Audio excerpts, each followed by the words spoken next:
수도권에 3기 신도시가 이제 곧 건설될 예정입니다. 그렇지만 과거 경우를 보면 이 집값 잡겠다고 지은 신도시가 오히려 주변 집값까지 같이 끌어올리는 그런 경우가 허다했죠. 판교가 그랬고 또 위례 신도시 역시 마찬가지였습니다. 오늘 방송에서는 그 대안을 제시하고자 합니다.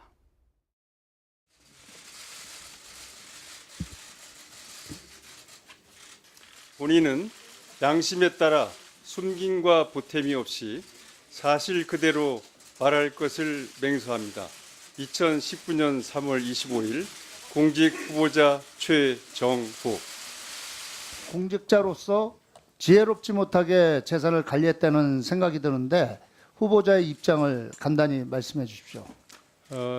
제가 실거주 목적으로 비록 주택을 보유했습니다마는 국민 눈높이에 맞지 않고 또 부동산 경기가 어려운 상황 등등을 감안할 때 정말 국민 여러분께 다시 한번 송구스럽다는 말씀을 드리겠습니다. 네, 안녕하십니까. 모두 발언을 듣도록 하겠습니다. 후보자께서는 발언대로 나오셔서 보온 대추 영동화인 제가 알기로는 그 통합에 관한 이제 연구 용역 후보자 이름으로 청약 통장을 신규 이게 똘똘한 세채인데 지금 구입시하고 가격을 보면은 분당 상록은 1억 5천에 했는데 지금 10억이 되고 잠실에서는 3억 천인데 13억이 되고 세종 펜트하우스는 6억 8천이었습니다. 빚 내서 집 사신 거 아니에요? 그래서 이런 것들이 국민들의 눈높이에 맞지 않은 겁니다. 후보자님. 저희들이 정말 어렵게 요즘 청년들이 집을 못 사고 있고 어려운 환경에서 돌파하는데 장관님들은 그냥 빚내서 쑥덕쑥덕 집 사고 또 그것이 가치는 오르고 자금 출처, 자금 사용, 연금 및 시정 조치, 과태료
주공아파트 잘 지셔야 돼요. 저 주공 사는데 아주 옛날에 주공이 전체를 놓는 거고.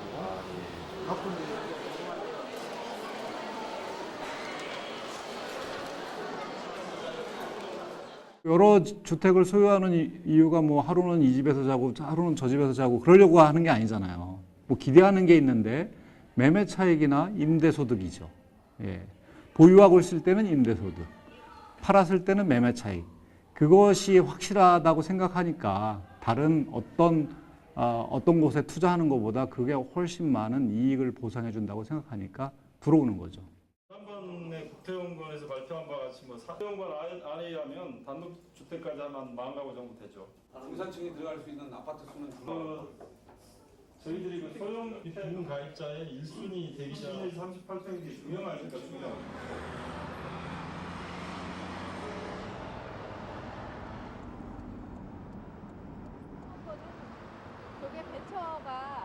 판교의 개발 붐이 불면서 분당이 올라가죠, 뭐 강남이 올라가죠, 계속 올라갔죠. 그러니까 경제학의 원리로 말하면 공급이 늘면 가격이 떨어져야 되는데 오히려 판교를 공급했다고 발표를 하니까 더 올라갔다는 거예요. 그거는 뭐냐면 투기적 수요를 만족시킬 수는 없다. 예. 그러니까 공급으로 이 집값을 잡는다는 것은 그게 안 된다라고 하는 대표적인 사례죠. 판교가.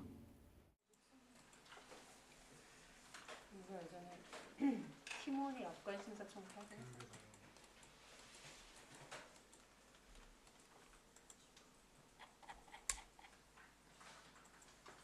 적극적으로 인터뷰해 주실지 모르겠는데 그래도 접촉해보세요. 왜냐하면 제 역할을 못하는 것에 대해서는 되게 많은 문제의식이 있으세요. 근데 누구 한 사람이 이렇게 판교 신도시도 들여다보면 100개의 주택이 있다면 80은 다 분양주택, 판매용 주택입니다. 실질적으로 장기 임대로 가고 있는 주택은 20%밖에 불과하기 때문에 결과적으로 이것이 어떤 주변 집값을 잡아당기는 게 아니라 더 끌어올리는 효과로 나타난 걸로 보여집니다. 기회도 늘리겠습니다. 민간의 매각 예정인 택지 중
그냥 계속 집 장사, 땅 장사 논리가 작동하면서 개발이익 잔치가 되는 게 판교의 현재의 모습이다. 시세 차익이 발생하는 건 소비자의 노력으로 발생하는 게 아닙니다. 정부가 어떤 정책을 피냐에 따라서 시세 차익이 발생할 수 있는 구조이기 때문에 소비자의 시세 차익의 문제라고 한 것이 아니라 시세 차익이 나지 않는 정책을 끌고 가는 게 정부의 역할이다. 이게 훨씬 중요한 거죠. 정부는 지금까지 부동산 정책에 일관되게 견지해왔던 첫째, 투기 억제, 둘째, 실수요자 보호, 셋째, 맞춤형 대책이라는 3대 원칙에 입각하여 투기와 집값은 끝까지 잡겠다는 각오로 이번 대책을 마련했습니다. 예상 외로 세게 나온 것 같은데 일단 또 현장에서 이행되는 중에 그 주택 담보대출을 금지하는 부분이 이것은 어떻게 보면 맞춤형 대책입니다. 최근에 이 비이성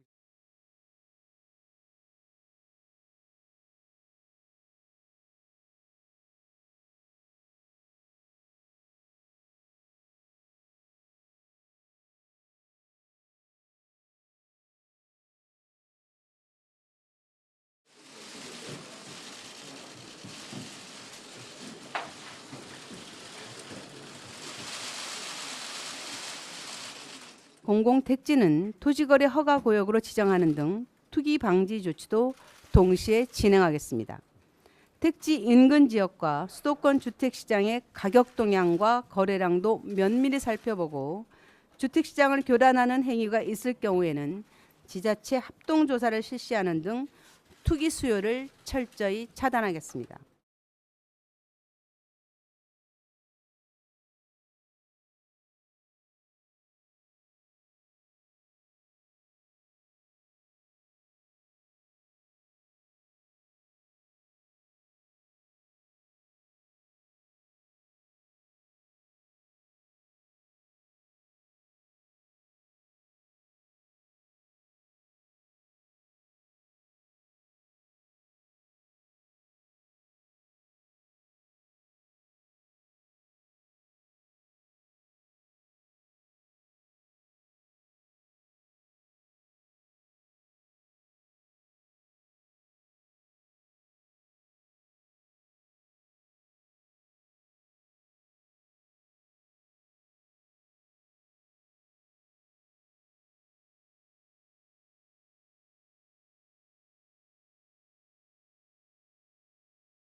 부동산 투기라고 하는 거는 건물에서 생기지가 않아요.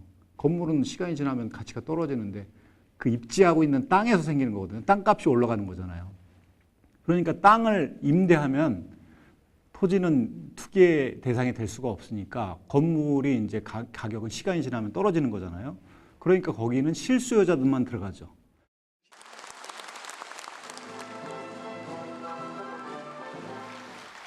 집 없는 서민들이 집을 가질 수 있도록 획기적인 주택 정책을 강구하고 있습니다. 노점을 하는 분이든 일용직 근로자든 적은 돈을 구해서 살아갈 수 있다면 그 어려움을 겪는 분들의 걱정을 덜어드릴 수 있는 제도를 마련하고자 합니다.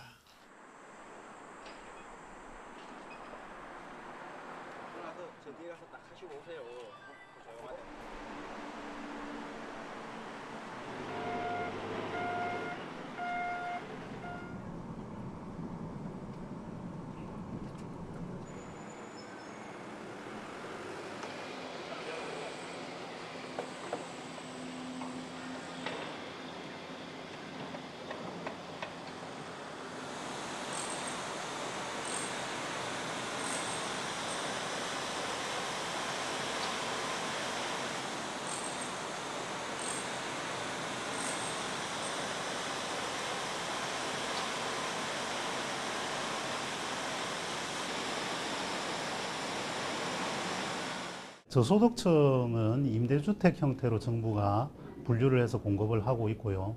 고소득자에 대해서는 사실은 그 정책적인 부분은 자율 형태로 맡겨두는 편입니다. 문제는 이 중간층을 어떻게 하느냐 하는 부분인데요.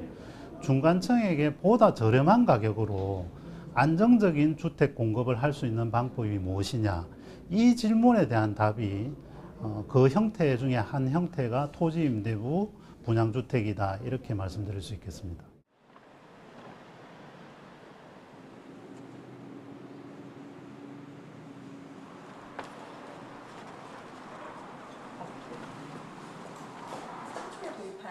그런 아파트로 알고 있거든요. 그래서 여기다가 나중에 이제 건물 소유주하고 협상을 해서 그것 때문에 싫어하는 사람들 있으세요. 왜 아파트가 그냥 내 명의로 다 가져오면 토지고 뭐고 다 내 명의로 갖고 와야지 40년 동안 임대료를 왜 내야 되냐. 이거 임대 아파트냐. 이제 이런 얘기 많이 하죠.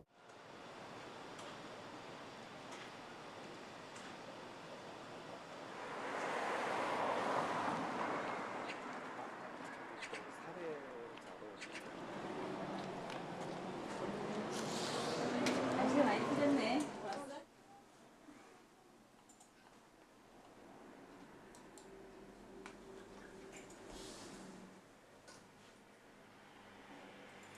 잘 안 나는 것 같아요. 말은 잘 안 나가요?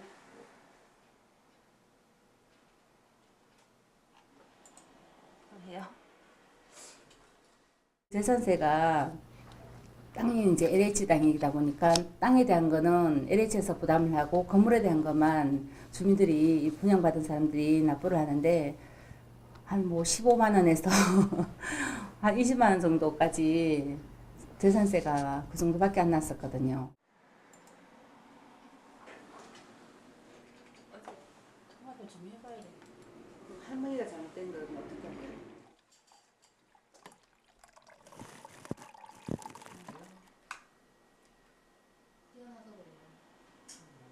없앨 거죠. 젊은 분들이 지금 뭐 자금 사정이 일단 첫 번째잖아요. 자금력이 안 되니까 젊은 분들도 지금 뭐 땅이 굳이 이 땅에 있더라도 내가 어떻게 활용할 수 있는 게 아니잖아요. 예. 그러니까 그만큼 저기 투자금이 작게 드니까 나중에 내가 팔 때 그만큼 덜 받으면 되지 않냐. 예. 일단 저기 투자금이 작게 드니까 예. 그렇게 생각하시더라고요.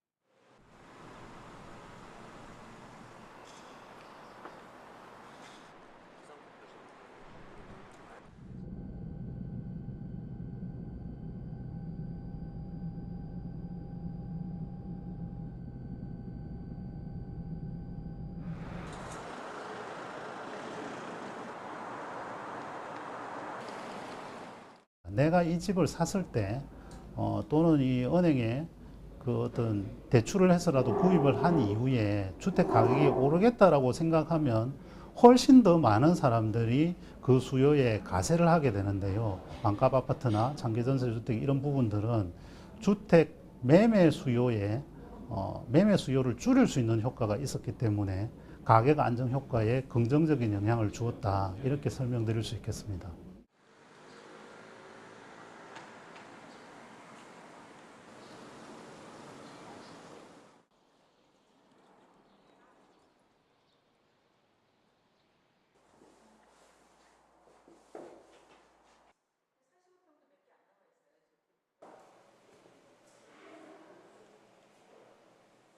강남과 소초에 평당 550만 원, 600만 원도 안 되는 아파트가 분양이 되니까 민간 아파트 분양이 10%도 계약이 안 되고 미분양 아파트가 50만 개, 100만 개, 150만 개로 늘어나면서 건설업계가 아파트 분양을 안 하게 되고 못 하게 되고 안 팔리게 되니까 경기가 죽게 되고 성장률이 떨어지고 그러니까 정부는 건설업계의 말을 들어줄 수밖에 없는 그런 형편이 돼버린 거죠.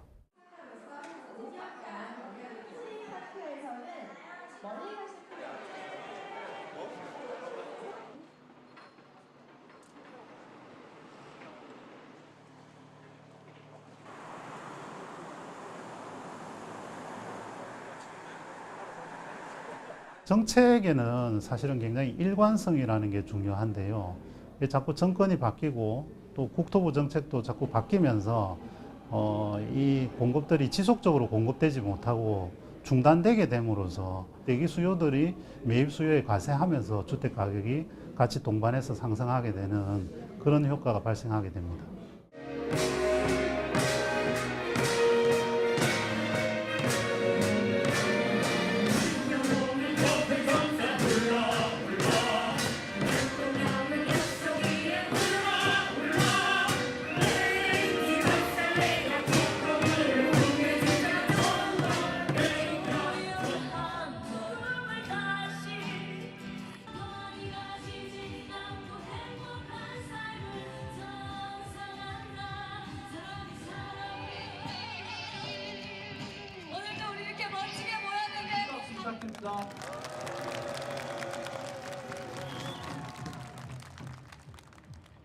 우리가 정부를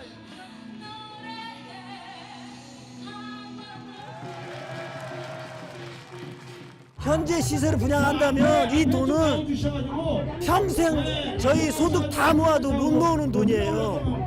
그런데 10년 공공임대 특별법의 목적은 서민의 주거 안정을 위해서 마련된 정부 정책이었습니다. 그런데 우리 의지와 관계없이 너무 시세가 올라서 여기 입주민 대부분은 감당할 수 없는 분양가라 지금 모두가 억울해서 이 자리에 나온 것입니다.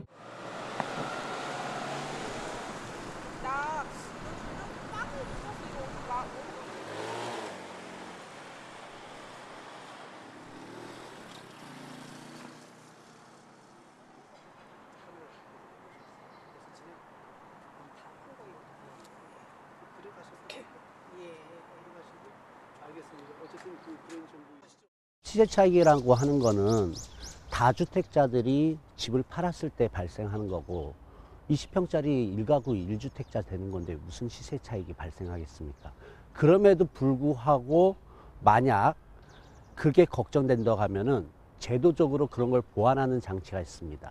바로 전매 제한 제도가 있습니다. 저희 그 전매 제한 제도마저도 수용하겠습니다.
다가오는 2022년 10월 입주 예정입니다. 사통 포탈의 해소 교통망을 자랑합니다.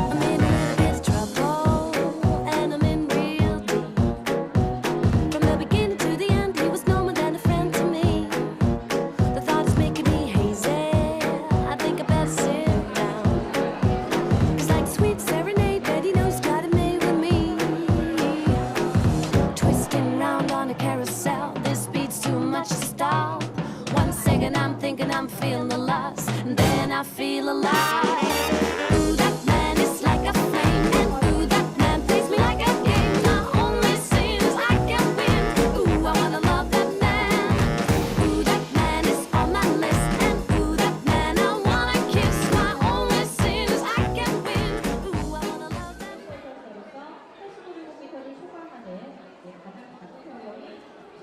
주변 아파트 시세보다는 싸잖아요. 어쨌든 분양가가 이것보다 더 좋으면 굳이 여기 와서 이러고 있을 필요가 없잖아요. 집값 계속 오르는데요 뭐.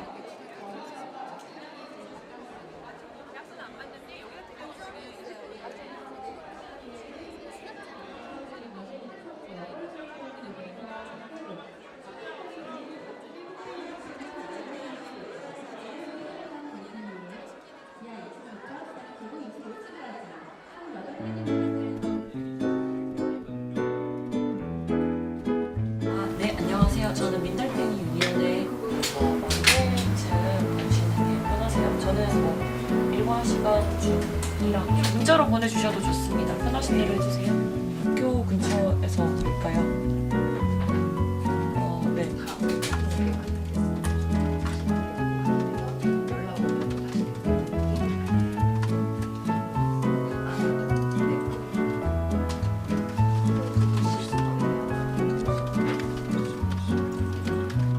민달팽이 유니온은 간단해요. 네, 달팽이도 집이 있는데 청년들이 발 뻗고 몸 하나 둘 곳이 없다. 청년들은 집이 없다 해서 민달팽이다. 그런 사람들이 모여서 좀 우리 이야기를 해보자. 아무도 해주지 않는 우리의 이야기를 하면서 모이게 된 곳이고요. 진짜 미안한데 4층은 지금 혼자 쓰고 있어요. 쓰고 있는 게 왜 이렇게 방이 하나밖에 없어요. 방 하나에 원래 2인실이었는데 1인실 같은 경우 살던 사람들이 이사 나가면서 방이 하나도 없죠? 방을 가지고 저희가 방문했거든요. 그러면 혹시 저희 한번 만나뵙고 이야기 좀 나눌 수 있을까요? 네. 그러면 청년 주거 문제는 청년들만의 이야기가 아닙니다. 부모 세대의 이야기이기도 하고요. 또 미래의 곧 청년이 될 지금의 아이들의 문제이기도 합니다. 왜냐하면 청년 주거 문제라는 것이 갑자기 뚝 떨어져서 생긴 문제가 아니라요. 우리 사회에 존재하는 그 부동산 투기, 부동산 불패신화로부터 기인한 그 골마온 것들이 사실 청년들이 사는 집으로 대거 골마 터진 거거든요.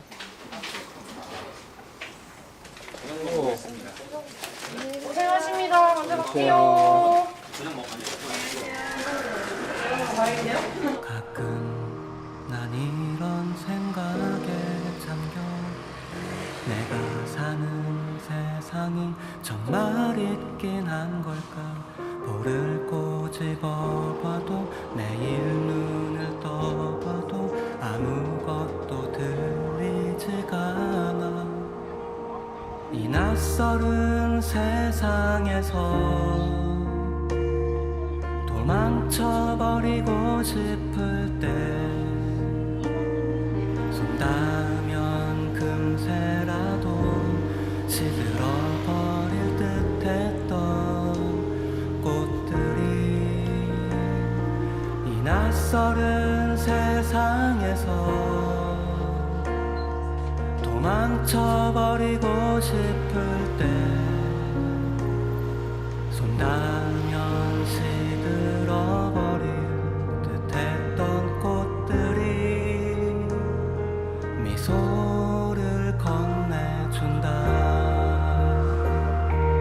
기본적으로 그 집 문제가 주거권, 그러니까 주거로서의 집이 아니라 부동산 투기 수단으로서 집이 굉장히 강력하게 있으니까요. 지금 우리나라는 집이 사는 것, 투기의 수단이 아니라 사는 곳이 되어야, 그래야 이 청년 주거 문제는 집을 바라보는 우리 사회의 시선, 패러다임 자체가 바뀌어야겠죠. 살아온 세상은 모래처럼 흩어지고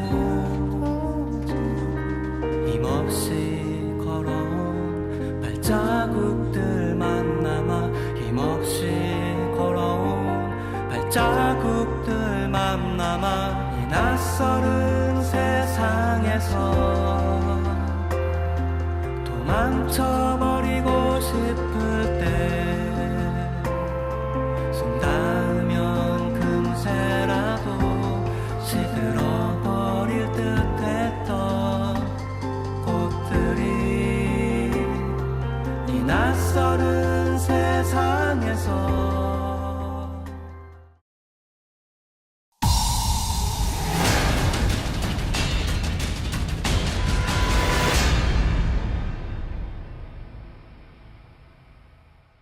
시사교육 창 두 번째 주제는 지난 2월 발생한 스페인 북한 대사관 습격 사건입니다.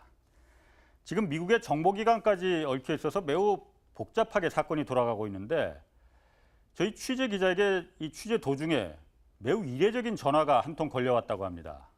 무슨 내용인지 같이 한번 보시죠.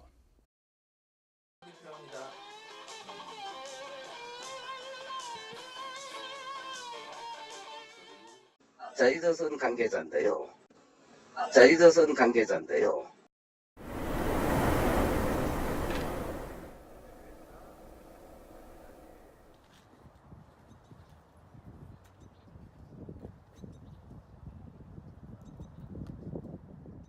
KBS 한국방송 기자입니다. 잠깐 얘기 좀 할 수 있어요?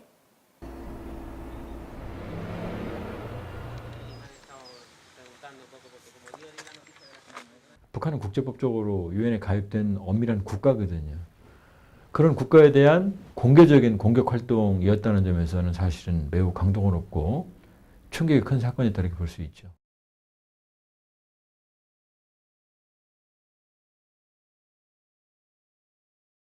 When North Korea is free, it may be 100 years from now or maybe 10 years from now, but that day will come.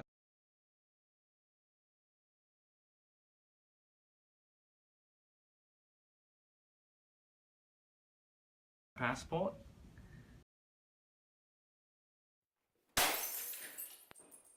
산업 행위에 사용하려는 이들과 거래한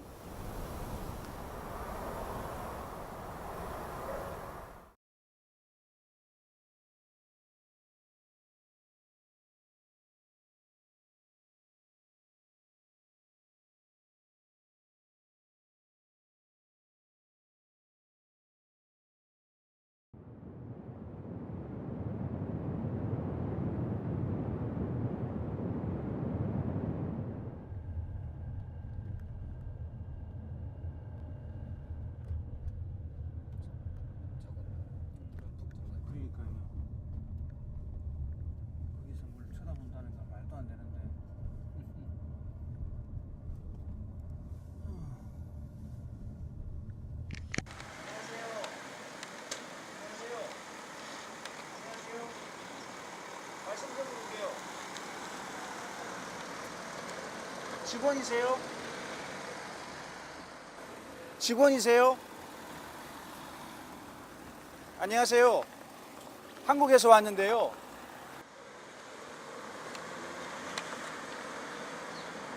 여기 매사가 차 맞지?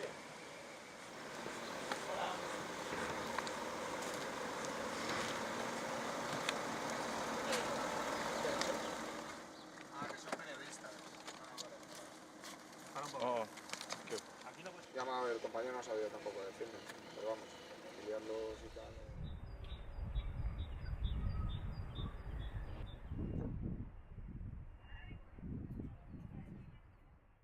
¿Cuándo ha sido su último contacto con la embajada norcoreana en Madrid? El día 12 de abril, exactamente, cuando celebramos el Día del Sol, el natalicio de nuestro presidente Kim Il-sung. Sabe que es el 15 de abril, es una festividad importante, y el día 12 de abril, por la tarde, tuvimos una recepción diplomática y celebración con...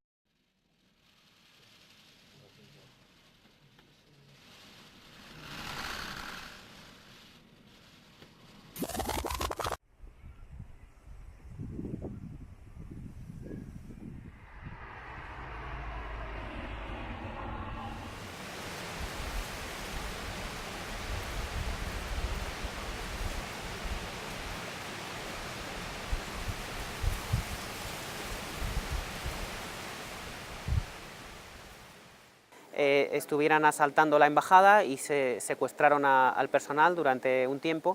Cuando vino la policía, ellos huyeron por aquí con los coches diplomáticos.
Hombres que asaltaron estuvieron en el hotel. Luego ya el secreto del sumario ya empezaron a documentar algo, pero al principio no se escuchaba absolutamente nada.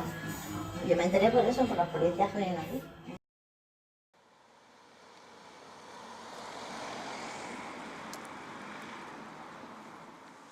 큰 밀리터리 안테나가 있었다. 큰 안테나가 있다는 지난번에 채널A가 왔을 때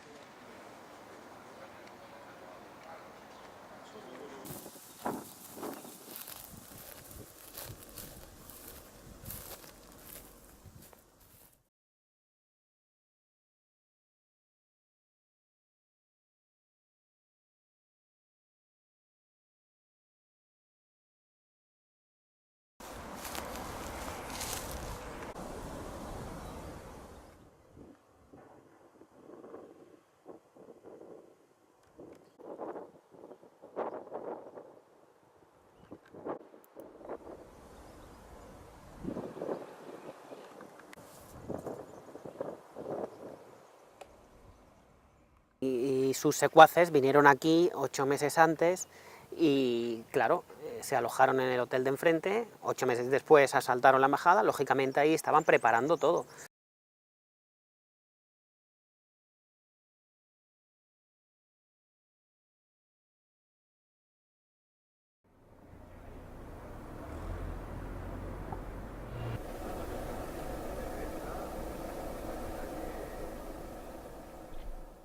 보통 북한 대사관이 외교관들이 한 6명 정도, 그다음에 거기 직원이 한 3명이면 부인들까지 해서 한 20명 정도가 되는 대사관이 중간 규모라고 볼 수가 있거든요. 스페인 대사관은 주재 외교관은 딱 1명이고 뭐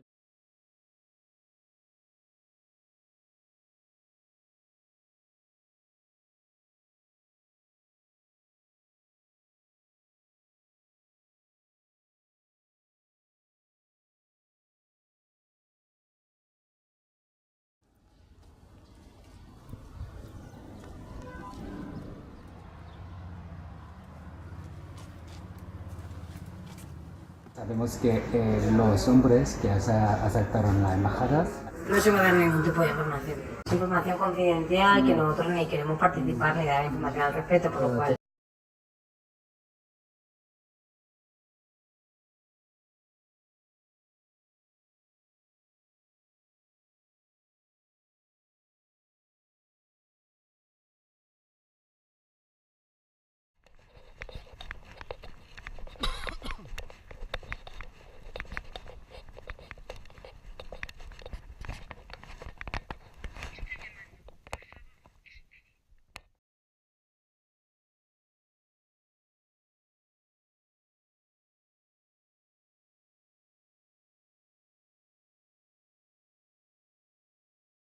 De que vinieron meses atrás y que estuvieron pues comprando material, estuvieron inspeccionando la zona, se dieron a conocer Adrian Hong como empresario. Bueno, claramente estaban planificando.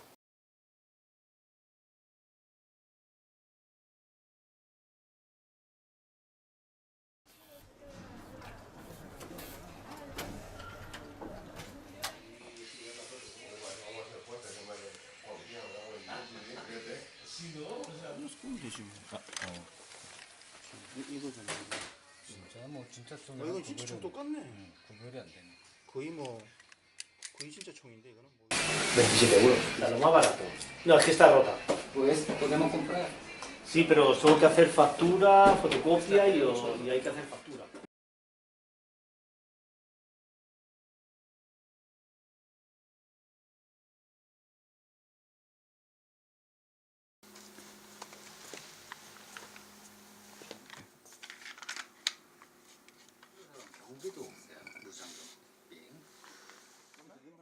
네.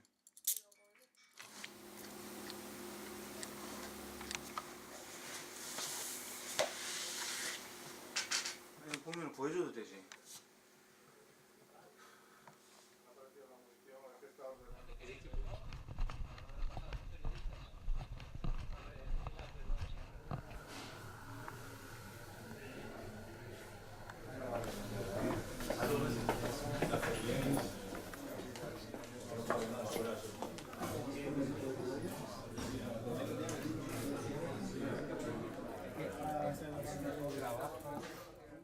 Yo soy como los de Corea del Sur, y me dedico a trabajar nada más. Nosotros por eso estamos trabajando. Poca política y al trabajo, no me dedico a otra cosa, yo no.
Se personó y llamó a la puerta, salió, se cree que fue el propio Adrian Hong el que salió y el que salió con un pin de Kim Jong-un y bueno, pues el policía le dijo al policía que no pasaba nada, que estaba todo en orden, tal. Entonces el policía pues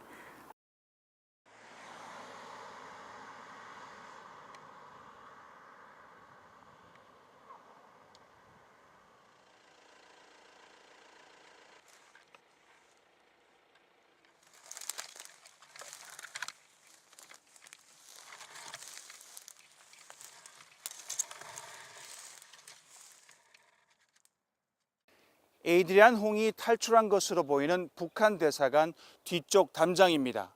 에이드리안 홍의 탈출로를 한번 따라가 보겠습니다.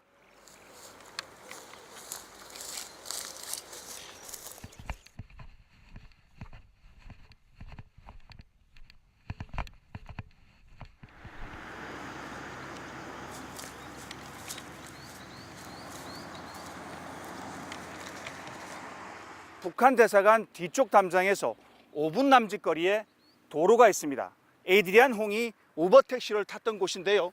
당시 상황이 밤인 점을 감안해도 탈출에 많은 시간이 걸리지 않았을 것으로 추정됩니다.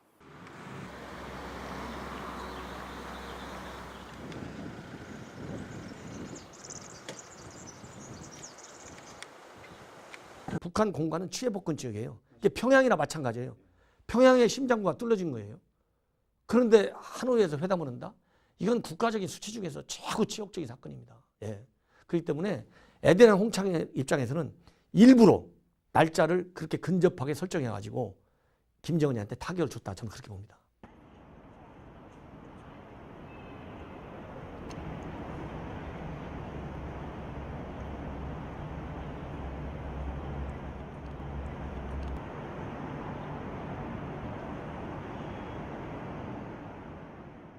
에드리안 홍이 탈북을 한 사람들을 미국으로 데려와 들어왔습니다. 이 과정에서 탈북 과정에는 CIA와 협조를 했고 이 사람들을 데리고 와서 미국 내에서 이 사람들을 보호하는 프로그램은 FBI가 했기 때문에 에드리안 홍이 벌써 CIA 직원들하고 FBI 직원들하고 옛날부터 상당히 친밀한 관계를 가지고 있었기 때문에 이번 사건을 저지른 다음에도 자기가 아는 FBI 직원을 불러서 자기가 자료를 전달하고 자기들 신변 보호를 요청했을 겁니다. 일반인들이 볼 적에는 그럴듯하나 나름대로 성공을 했다 이렇게 볼 수가 있습니다. 그렇지만은 이제 이런 그 공작, 이제 우리 정보의 세계에서는 이런 것이 이제 일종의 공작이라고 볼 수 있는데요. 이 공작 사업적인 측면에서 보면 완전히 실패한 것이다.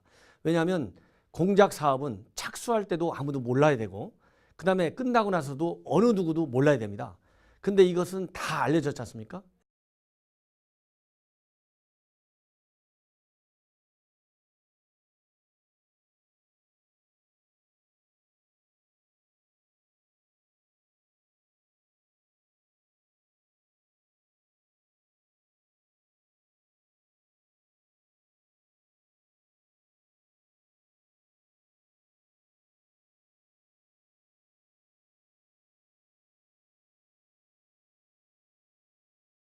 Whether it's politically convenient or not, whether we alienate China in our business interests, or somehow, as a 15-year-old, he crossed over into China, ended up in our shelters, and last October, actually we had 탈북민 고아들을 구출하거나 이런 사업을 많이 해왔어요.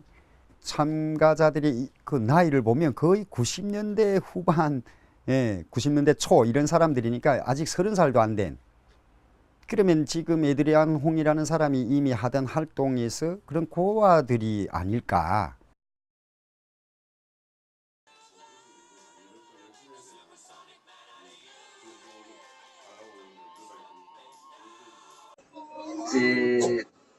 자유조선 관계자인데요. 제가 충분히 그쪽의 입장을 반영해서 그렇게 보도하도록 그렇게 할 거거든요. 네네네네. 네. 어떤 프로그램과 관련해가지고 제가 이야기 들은 게 있어서 전화를 드렸거든요. 김씨 3대 세습의 이익을 위해서 수령 외교를 하고 수령 안보를 하는 이런 이기주의 집단인데, 이런 범죄 집단인데, 어떻게 이런 정권의 입장에서 그 의인들을 갖고 범법자로 그렇게 몰아가는 프로그램을.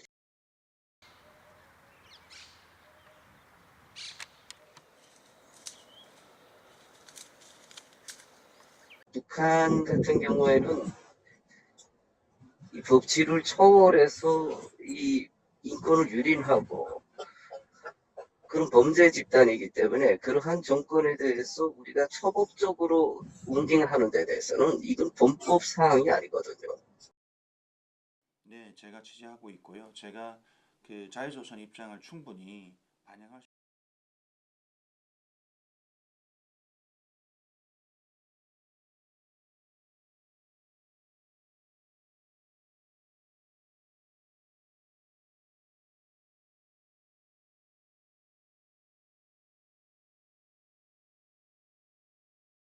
한국에 잠깐 들어와서 이 탈북민들이나 그리고 이 언론과 관련해 가지고 이 자료들을 좀 수집하는 그런 단계에서 제가 그 이야기를 들었기 때문에 제가 이 전화를 드린 거예요. 하니까 저는 한국에 거주하는 탈북민이 아닙니다. 아니 이걸 우리가 취재하고 있다는 걸 어떻게 알았을까요, 그러면은? 그 취재가 결정난 뒤에 제가 이 자유조선의 단체가 어떤 곳인지 어떤 단체인지를 알기 위해서 취재하기 위해서 이 관련되는 분들한테 협조도 구하고 자문도 구했는데요. 뭐 연락도 해봤겠죠. 그러면. 그렇습니다. 아마 그 과정에서 이런 사실들이 흘러간 게 아닐까 이렇게 판단을 합니다. 이거 어떻게 하다 그럼 전화가 그냥 갑자기 걸려온 거예요? 네, 그날 이제 식사를 하고 동료들과 커피 한잔 하기 위해서 이제 커피숍에서 커피를 기다리고 있는데 그때 전화가 온 겁니다. 녹음도 한 거고 그래서. 예, 그렇습니다. 아, 그럼 이게 발신 번호가 안 나왔다 하더라도 뭐 통신사나 경찰에 이거 누가 걸었는지 확인해 볼 수 있지 않았나요? 확인해 봤죠. 그래서 통신사에 찾아갔고요. 근데 이미 걸려온 발신 번호 표시 제한 전화는 확인할 수 있는 길이 없었습니다. 아, 그래요? 대신에 경찰서에 가서는 확인이 가능한데 대신 이 협박이나 위협이 반복적이고 지속적이어야 된다는 겁니다. 그래야 수사가 가능하다는 거죠. 범죄 의도가 명확해지 확인해 줄 수 있다 이거군요. 그렇죠. 이번처럼 이 한 번의 경우에는 사실상 추적이 불가능하다고 그렇게 답이 왔었습니다. 저희가 그 음성 변조 안 된 걸 한번 저도 들어봤는데 억양을 들어보면 이게 북한 억양 말투인 건 확실한 것 같아요. 네. 그런데 국내에 들어와 있는 그 탈북단체 탈북민들이 그냥 전화했을 수도 있는 거 아닌가요? 네, 그럴 수도 있죠. 근데 이 전화를 건 사람의 주장이 자유조선의 주장과 너무나 흡사했기 때문에 탈북민들보다는 아마 그쪽 자유조선의 관계자일 가능성이 더 높지 않을까 저는 그렇게 생각하고 있습니다. 그 전화 받았을 때 굉장히 좀 당황했을 것 같아요. 많이 당황했죠. 긴장도 하고요. 어떻게 이 사람들이 내 전화번호를 알았을까? 사실 그런 생각이 많이 들었었습니다. 그렇군요. 이게 그 얘기 들어보면은 이 자유조선이라는 이 단체가 어떤 단체인지 이게 진짜 궁금해지네요. 이게 그냥 허술한 단체는 아닌 것 같아요. 예, 그 능력이나 정보력 이런 걸 따져볼 때 상당히 규모 있는 단체라고 봐지는데 그 부분에 대해서 한번 제가 취재했습니다. Hi, my name's Kim Han-sol from North Korea, part of the Kim family. My father has been killed a few days ago.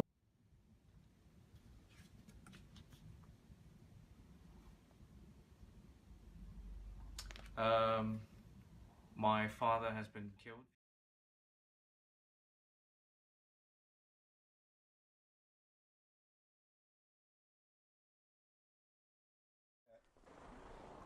북한 정치, 남한 뭐에 대해서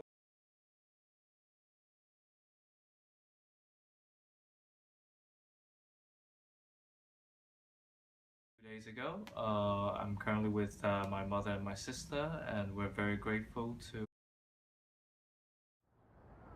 자유조선을 위한 선언문 2019년 소수의 배를 불리고 그들은 부패로 군림하며 자유를 외쳤다. 목숨의 위협을 받으면서도 계몽시대의 전조를 자유조선의 건립을 선언한다. 이 임시정부는 인권과 인도주의를 존중하는 국가를 건설하기 위한 근간을 세우고 모든 여성과 남성, 아동의 존귀하고 분명한 존엄성을 존중한다.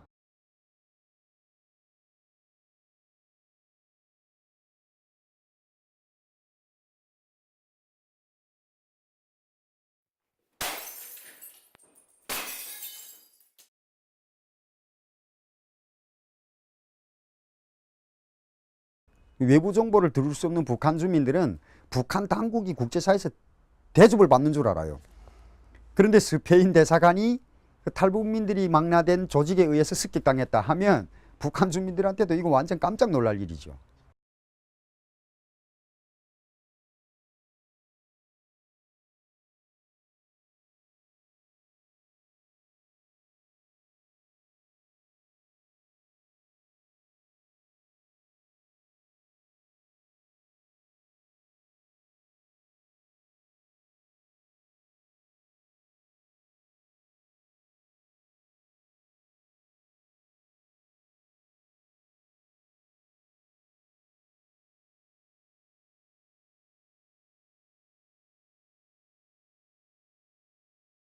북한에서 거의 장관급 또는 뭐 차관급 이상 지냈던 사람들이 상당수가 한국 정부도 모르게 미국으로 망명해 가 있다고 합니다.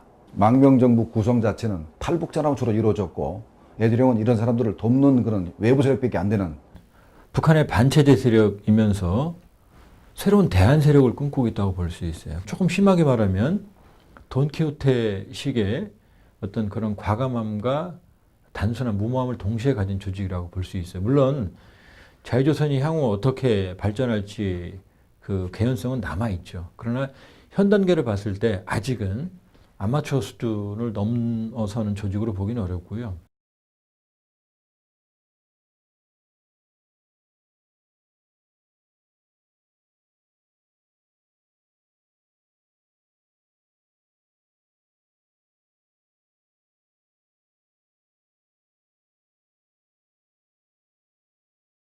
북한 민주화운동 단체들이 이런 활동을 모방을 하거나 어떤 이런 급진적 방식을 만일에 추종을 할 경우에는 상당한 부작용과 오히려 역작용이 발생할 수 있거든요. 남북관계 현실을 부정을 하고 국제법의 틀을 위반을 했을 때는 사실 그런 북한의 변화를 이끌어내는데 부작용이 훨씬 크거든요. 그러니까 과격한 방식으로 급진적인 방식으로 북한의 민주화나 장기적인 변화가 가능하지는 않거든요.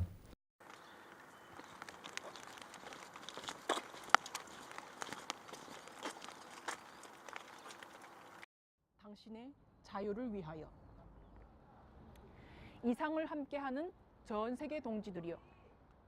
과거에